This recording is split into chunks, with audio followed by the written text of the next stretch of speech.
কোনোভাবেই দমানো যাচ্ছে না ইসরায়েলকে। যুদ্ধ করাটা যেন নেশায় পরিণত হয়েছে নেতানিয়াহু বাহিনীর। গাজায় একটু দমও নিচ্ছেন না তারা।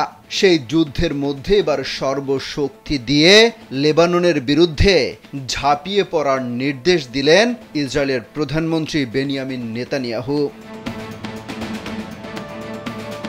লেবানন ও ইসরায়েলের মধ্যে চলমান সংঘাত বন্ধে ৩ সপ্তাহের একটি প্রস্তাব দেয়া হয়েছিল তেল আবিবকে, কিন্তু পশ্চিমা আরব মিত্রদের সেই প্রস্তাবকে থোড়াই কেয়ার করেছে ইসরায়েল।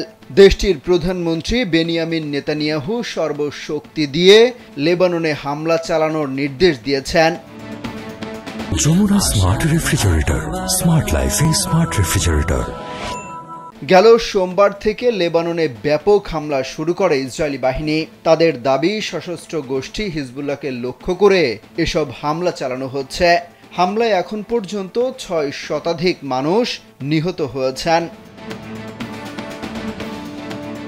তেল আবিব বলছে, শুধু বুধবার রাতেই লেবাননের প্রতিরোধ যোদ্ধাদের অন্তত ৭৫টি অবস্থানে চালানো হয়েছে মুহুর্মুহু বিমান হামলা। অবশ্য পাল্টা প্রতিরোধ গড়ে তোলার চেষ্টা করছে লেবাননের সশস্ত্র বাহিনীও। ইসরায়েলের উত্তরাঞ্চলে অর্ধশত রকেট হামলা চালানো হয়, যার বেশিরভাগই আঘাত হানার আগেই ভূপাতিত করার দাবি করা হয়। ভয়াবহ এই যুদ্ধ থেকে প্রাণ বাঁচাতে যে যেভাবে পারছে ছুটছে প্রতিবেশী দেশে। বেশিরভাগ মানুষ পাড়ি দিচ্ছে সিরিয়াতে। পরিস্থিতি যাই হোক, ইসরায়েল এখন চাইছে গাজার মতো লেবাননেও স্থল অভিযান চালাতে। এজন্য নিজেদের সেনাদের নির্দেশও দিয়েছে সর্বোচ্চ শক্তি নিয়ে ঝাঁপিয়ে পড়তে।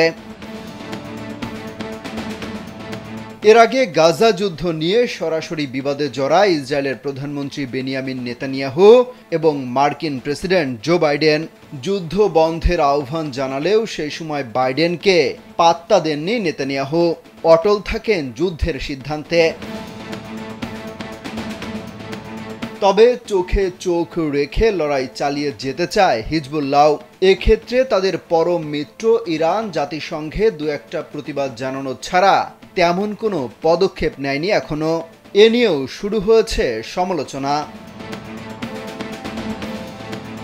অমিত হাসান রবিন, কালবেলা।